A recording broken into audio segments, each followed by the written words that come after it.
Bom dia, boa tarde, boa noite, não importa que horas você está assistindo essa entrevista. Meu nome é doutora Luciana Castrilon, eu sou uma psicóloga escolar e educacional e respondo às perguntas feitas pelos acadêmicos Maria Luziane Souza e o Jefferson Enoque, do Centro Universitário Santa Maria de Cajazeiras, Paraíba, no Brasil. Obrigada, Jefferson, obrigada, Maria Luziane, pela oportunidade de falar com vocês hoje sobre a psicologia na escola. Vou tentar falar um pouquinho mais rápido. Se isso te incomoda, entra no YouTube e coloca a velocidade da projeção para 0,75. Você vai ver que vai ficar muito mais fácil para quem tem dificuldades de processamento de linguagem. Então, vamos embora. Um prazer falar com vocês.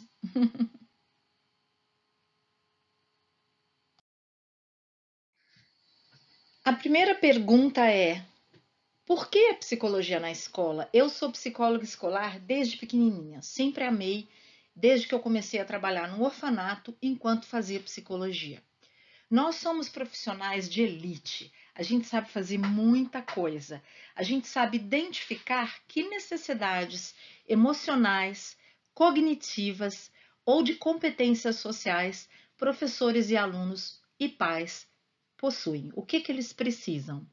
A gente também é treinado para participar e partilhar com outros especialistas, como o fonoaudiólogo, o terapeuta ocupacional, o fisioterapeuta, o neurologista, o psiquiatra, o professor, o educador. Nós podemos avaliar crianças e planejar a sua intervenção psicoeducacional. Dentro da escola, o psicólogo vai desenvolver atividades em 3 níveis: preventivas e educativas, que todo mundo precisa, todo pai, todo professor e toda criança. A gente também vai desenvolver atividades que alguns grupos precisam, tá?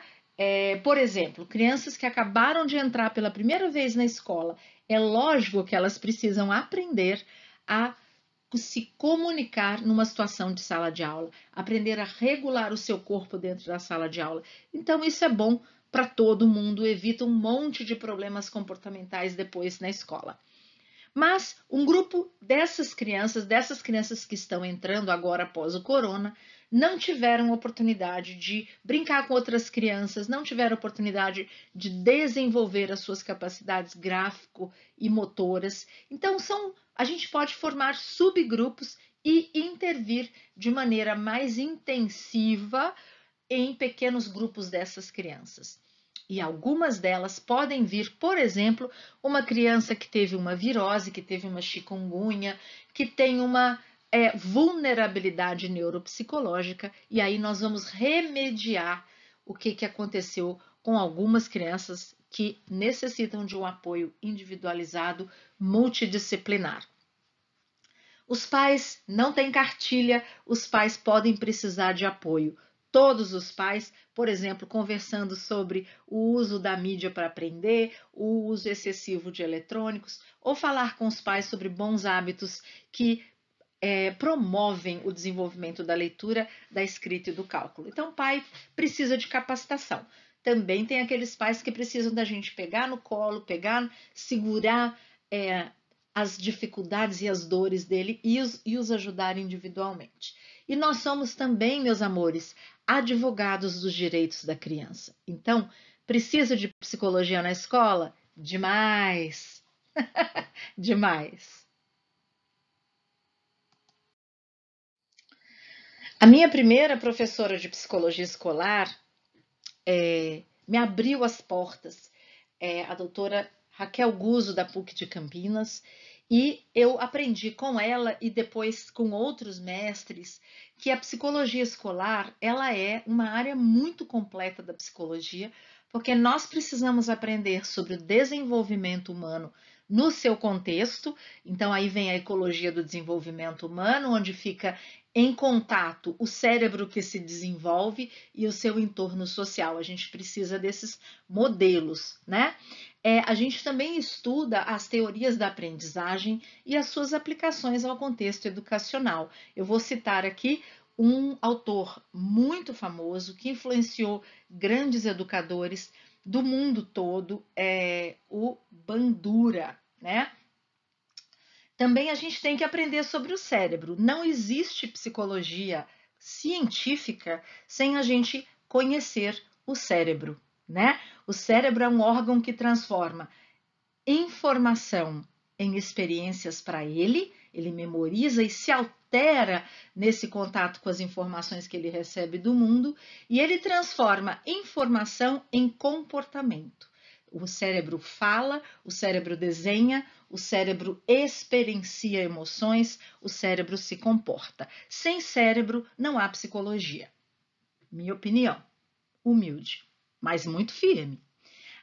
Nós também aprendemos sobre a formação e desenvolvimento de grupos, porque a escola é onde as pessoas vão aprender modelos de trabalho, de aprendizagem e de recreação em grupos.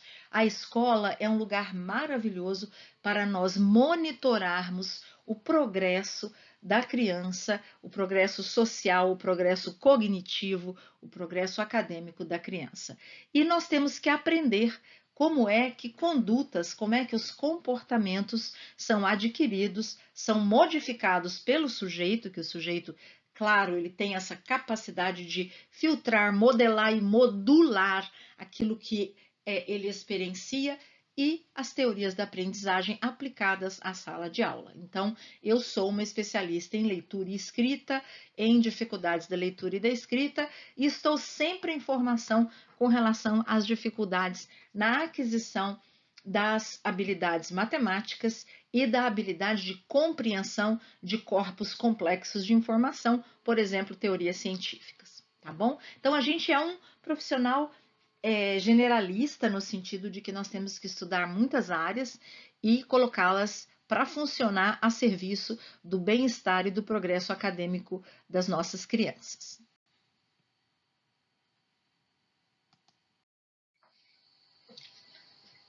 Por que eu me tornei psicóloga escolar? Quando eu era pequena, minha mãe era uma pessoa muito inteligente e muito rígida. E ela achou que eu era inteligente e queria me educar. E para isso ela resolveu me bater muito.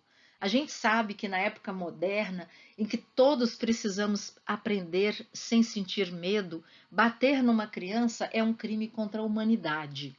Mas eu apanhei e um dia minha mãe leu o livro O Direito da Criança ao Respeito, pelo Dr. Janusz Korczak, e nunca mais minha mãe me bateu. A partir disso, eu comecei a estudar a história deste homem que coordenou dois orfanatos, um cristão e um para crianças judaicas, um sistema de autogestão com muita independência e respeito, publicando jornais, escrevendo livros. Ele escreveu a Declaração Universal dos Direitos da Criança e depois de 32 anos, com a invasão nazista, foi conduzido ao gueto de Varsóvia, e de lá, com as suas 200 crianças judias, ele voluntariamente, com várias cartas de perdão, de indulto, de fuga para qualquer país, ele escolheu morrer com as suas crianças. Este homem, Dr. Janusz Korczak, é o meu inspirador.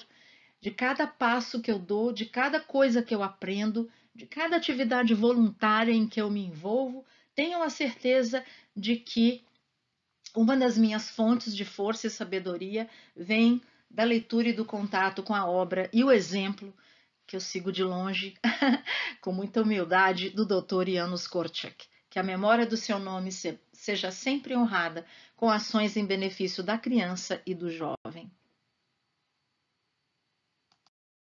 Existe uma diferença muito grande entre o psicólogo escolar no Brasil e o psicólogo escolar nos Estados Unidos. Lembrando que os Estados Unidos é bastante diferente do Brasil com relação às suas leis, mas graças ao trabalho, as leis educacionais, mas graças ao trabalho de pais que se processaram o governo há mais ou menos 50 anos atrás, nós temos hoje o psicólogo escolar em todas as escolas dos Estados Unidos. Já faz muito tempo que existem iniciativas dessa natureza no Brasil, mas os governos têm boicotado há muitos anos a presença do profissional nos quadros das escolas públicas do Brasil. Alguns municípios estão de parabéns porque contratam esse profissional, mas ainda não há uma vontade política, nem por parte dos governos, nem por parte das próprias associações profissionais de psicologia, para colocar o profissional dentro da escola com um salário digno. Então, a psicologia escolar no Brasil é ineficiente, como são as escolas do Brasil, um país que, apesar de ser a quinta economia do mundo no ano 2000, quando o mundo estava crescendo a 8% ao ano, nunca colocou o psicólogo na escola. E essa foi a razão pela qual eu saí do Brasil e vim conhecer mais sobre a psicologia escolar e acabei ficando no estado que tem o melhor recorde de educação, o melhor desempenho profissional de educação nos Estados Unidos, que é o estado de Massachusetts, onde eu trabalho.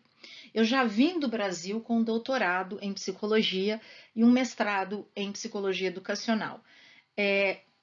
Um mestrado profissionalizante aqui nos Estados Unidos é suficiente para que você possa ser um bom profissional em psicologia escolar. Eu recomendo para qualquer profissional que queira entrar nessa área, ou em qualquer área, eu diria, que seja fluente no inglês. O conhecimento na psicologia tem avançado muito e o Brasil está insular, muito distante do que se produz e consome de conhecimento científico no mundo, porque, infelizmente, os nossos alunos não aprendem a falar inglês na faculdade e deveriam. Tem várias maneiras de ensinar, tem países no mundo que já fazem isso com muita excelência, e o inglês é a forma mais barata de você se capacitar, porque tem muita coisa de qualidade e gratuita nas parcerias com instituições de ensino superior do mundo todo e organizações sérias. Então, é importante o inglês. É importante ler literatura científica, não se afastar da ciência, porque se nós nos afastamos da ciência, os coaches, os leitores de tarô e todo esse pessoal vão tomar nosso mercado. Nós também precisamos participar de grupos profissionais para defender a nossa profissão, para evitar que se forme em excesso, porque é isso que causa o barateamento da mão de obra de psicologia no Brasil. Foram criadas trocentas universidades e, infelizmente, isso abaixa o poder de negociação. Então, se você é um acadêmico, uma acadêmica, por favor, participe de grupos profissionais e já liga o seu botãozinho de empreendedorismo para você se destacar, porque o mercado no Brasil é extremamente competitivo. Porque não há controle, as associações profissionais no Brasil, como o nosso Conselho Federal, não controlou o número de cursos de psicologia. E aí foram criadas milhares de universidades e isso aumenta a competição, então é bom você se destacar, porque gente boa sempre acha emprego. Eu tenho uma ex-aluna que hoje ganha mais ou menos 12 mil reais por mês numa grande escola de São Paulo, que paga melhor os melhores profissionais. Então, o salário do psicólogo escolar vai variar de acordo com a sua capacidade competitiva. E são poucos no Brasil. E vamos lembrar que a maioria de nós está na elite, está ajudando a elite. E nós sabemos que quem mais precisa de ajuda são as crianças que estão com dificuldade nas escolas públicas do nosso Brasil.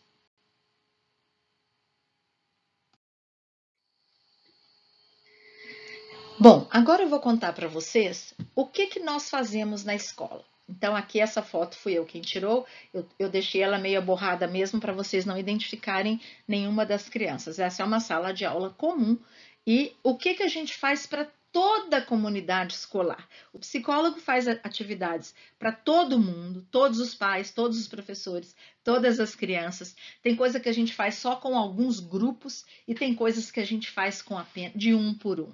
Então, treinamento de educadores. Eu vou dar só alguns exemplos aqui, corridinho.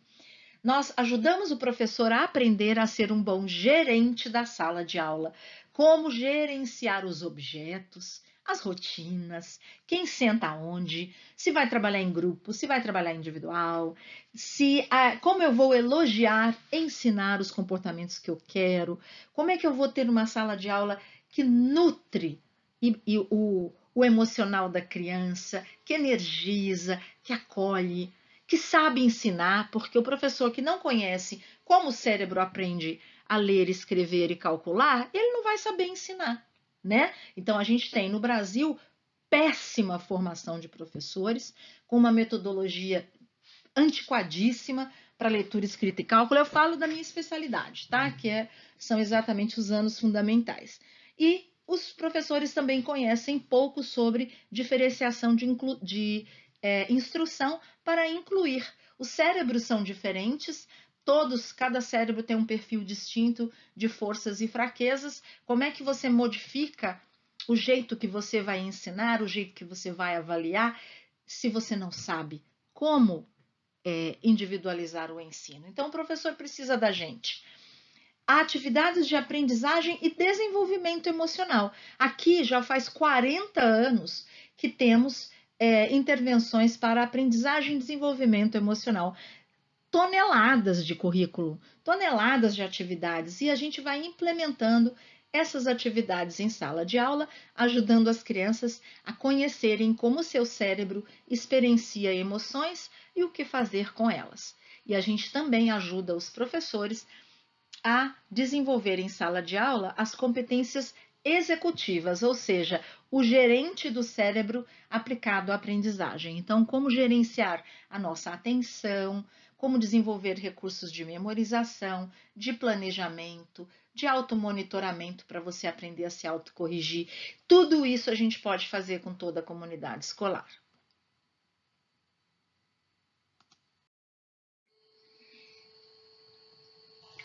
Ajudamos também a identificar obstáculos ao desenvolvimento e à aprendizagem. Agora, depois do Covid, a gente sabe que a gente vai ter que responder às defasagens acadêmicas. Nós vamos ter que responder também a crianças que vêm para a escola com vulnerabilidades neuropsicológicas. Vou dar um exemplo simples. Se você teve anemia ferropriva, não teve ferro na sua nutrição, você vai ter dificuldades com a memória de trabalho. Ou seja, você processa informação de formas menos eficientes. Então, o que o psicólogo pode fazer com isso? Tem que mudar o jeito de ensinar.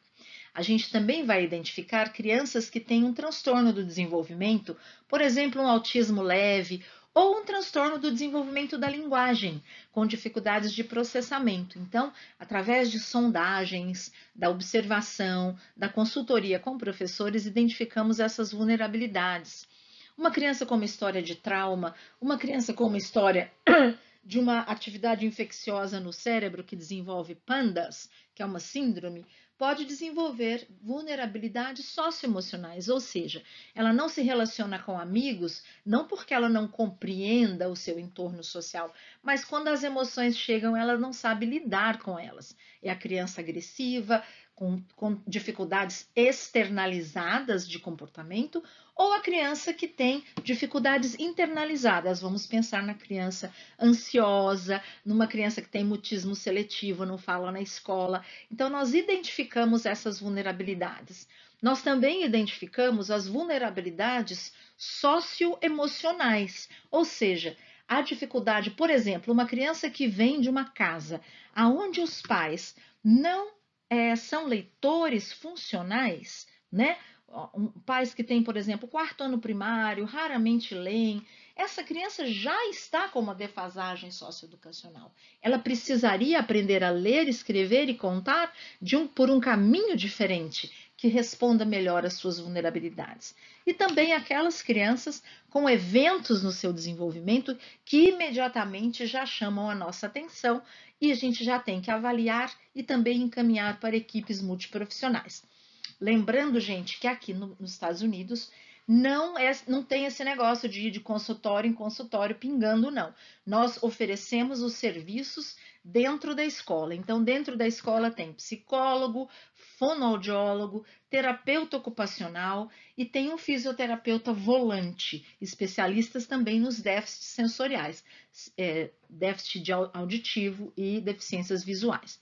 Então, a escola é o local onde as crianças, e elas acham isso super normal, as crianças sabem que elas têm acesso as intervenções clínicas dentro da escola. Então, aqui e em muitos países do mundo, Canadá, Nova Zelândia, Finlândia, Suécia, muitos, não existe diferença entre psicologia clínica e escolar, tá? A gente é tudo integrado em serviços à infância. Então, é bem diferente da realidade brasileira.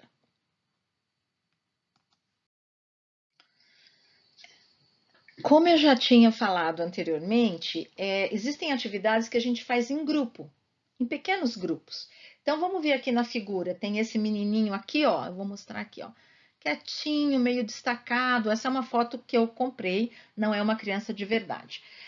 E aí, olha só, num grupo sobre tecnologia e ciência, uma criança parecida com ele, que aparece aqui com autorização dos pais, está muito mais engajada e muito mais feliz. Aqui era um estudante trabalhando sob minha supervisão, e eles estão fazendo experimentos e aprendendo a fazer amigos. São crianças que tinham dificuldade, estavam experimentando um pouco de isolamento social.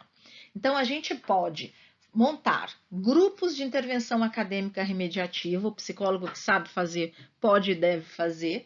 A gente pode desenvolver grupos para o desenvolvimento de competências específicas e podemos formar grupos de apoio para educadores, pais e alunos. Então, um grupo de apoio, por exemplo, para os educadores que estão lidando com crianças com dificuldades comportamentais e que são mais desafiadoras.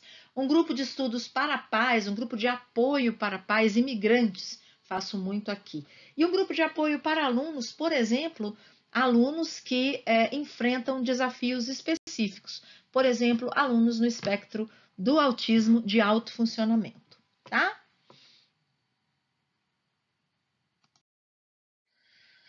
O psicólogo escolar, ele vai fazer também a avaliação psicoeducacional, ou seja, nós vamos ver quais são as forças, né?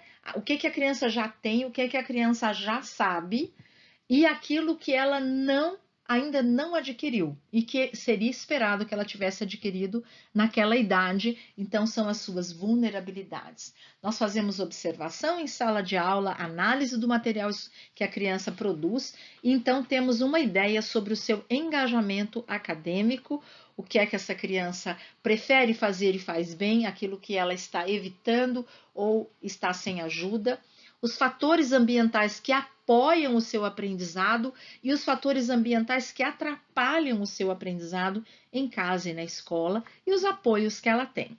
Com base em tudo isso e aplicando inclusive instrumentos de avaliação, nós fazemos as recomendações psicoeducacionais para a escola e também encaminhamos e nos comunicamos com outros terapeutas. Por que fazer isso, gente? Porque aquilo que nós achamos que é apenas o problema, olha só aqui embaixo, tem muita coisa para a gente descobrir. Isso a gente faz com até 5% da população escolar, né? O restante você pode trabalhar em grupo, mas essas são as intervenções que são feitas para entender melhor a criança que está tendo uma dificuldade significativa para estar no ambiente escolar. Desculpa, one sorry, desculpe. Tudo e você? Além das intervenções que a gente vai fazer com o grupo, com o conjunto da escola, por exemplo, desenvolvimento de habilidades sociais durante o recreio, isso é para todo mundo.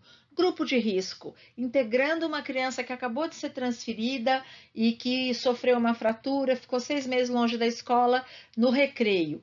Então, você vai formar grupos para ajudar essa criança a se integrar.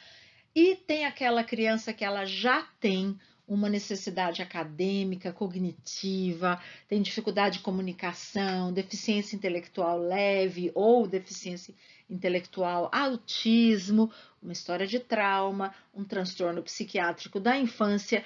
Essas são crianças que precisam de uma atenção individual e remediativa, tá? Terapia? Pode chamar do que você quiser. É ajudar uma criança a desenvolver um repertório de habilidades de resposta, de estratégias de enfrentamento dos seus desafios internos a vida mental da criança, no caso aqui, é uma criança com um diagnóstico de autismo e uma história de trauma tremenda. Então, a realidade escolar para ela é vista como vocês estão vendo aqui, ó. Todo mundo está vivendo a sala de aula, mas para ela, a sala de aula parece exatamente como ela desenhou aqui para mim. Então, esta criança precisa ser vista individualmente, estabelecer um relacionamento individualizado com o psicólogo, com o seu professor, que ela encontra com ele sozinha. E aí a gente vai fabricando esse conjunto de competências que vão ajudar essa criança a crescer e se sentir bem na escola. Inclusão, gente, é cara. É assim que se faz inclusão, tá? É na escola. Agora, eu gostaria de mostrar para vocês, assim, de uma maneira bem rápida, exemplos de coisas que eu faço que são do meu dia a dia como psicóloga. Então, uma criança com uma história de déficit de atenção ou uma criança com história de ansiedade, e aqui ela fez de cartolina, ela fez um escritório, a gente fez um escritorinho para ela, com lembranças daquilo que ela precisa na hora de uma atividade acadêmica e uma forma dela pensar a questão emocional, como ela está emocionalmente, e aí ela sabe o que fazer se ela ficar muito nervosa ou com sono, enfim. Aqui nós temos o banquinho da amizade. Essa foto não é minha, mas nós temos o banquinho da amizade aqui para crianças que estão querendo um amigo para brincar durante o recreio, e a gente vai sugerindo atividades lúdicas de acordo com as competências sociais. Aqui embaixo, todo aquele trabalho que nós fazemos com a professora para ajudar que todas as crianças consigam participar em sala de aula, acessar a instrução, aprender observando os coleguinhas e trabalhar em grupo e ajudar uns aos outros na corregulação emocional. Aqui já um trabalho muito mais individualizado de desenvolvimento de competências sociais. Este menino está representando um conflito que ele teve com um coleguinha e o que ele poderia ter feito ao invés de ter, no dizer dele, explodido. Então, aí a gente está fazendo uma atividade remediativa com uma criança que tem uma dificuldade emocional já identificada.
Aqui nós temos algumas atividades também que a gente desenvolve. Aqui é um horário visual e a gente pode usar um pregador de roupa para mostrar e com o paralelo. Para quem sabe ler número, está aqui.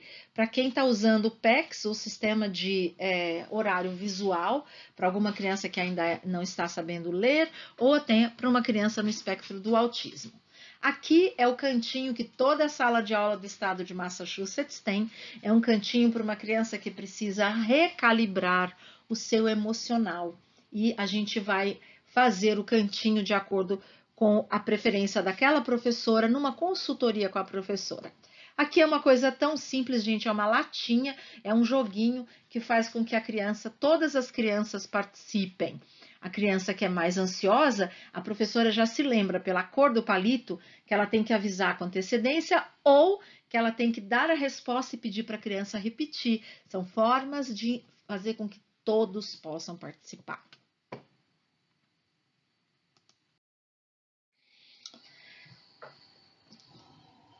São corajosos os psicólogos que trabalham nas escolas do Brasil. São pioneiros, são necessários.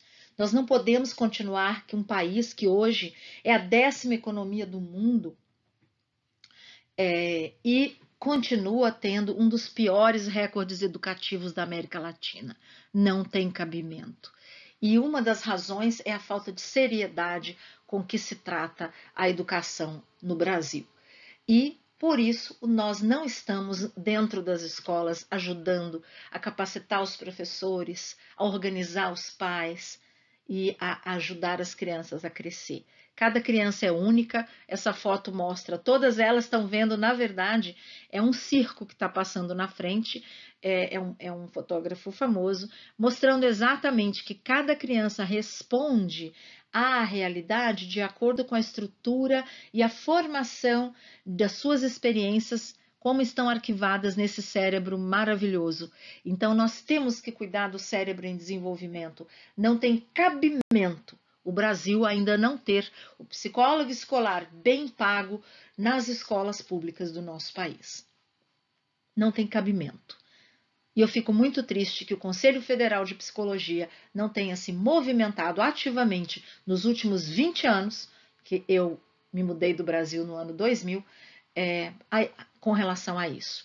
Eu visito o Brasil, eu tenho projetos voluntários no Brasil, já capacitei muito alfabetizador leigo em áreas remotas, Tocantins, sul do Maranhão, e sou voluntária no Brasil. Mas continuo esperando, continuo com a esperança de que um dia eu possa formar os psicólogos escolares do Brasil. Eu espero estar viva ainda para ver esse dia. Aqui uma das muitas frases do meu querido Janusz Korczak: sem uma infância serena e completa, toda a vida posterior fica mutilada. Dr. Janusz Korczak tinha teatrinho, música, jardinagem, cuidado de animais feridos, tudo dentro do seu orfanato, pintura, a orquestrinha de bandolins. Morreram todos no campo de concentração, com ele. Mas a ideia, o sonho dele não morreu.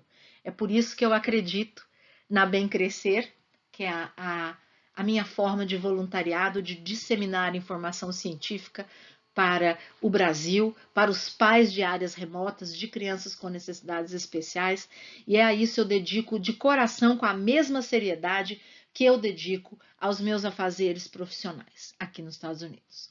Tenho uma certeza disso, porque eu acredito que um país, que um planeta que não consegue educar as suas infâncias está fadado ao desaparecimento.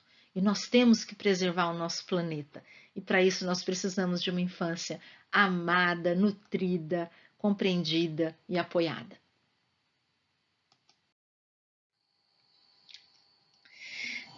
Se você ouviu até aqui, muito obrigada. Eu sou falona mesmo, eu falo muito.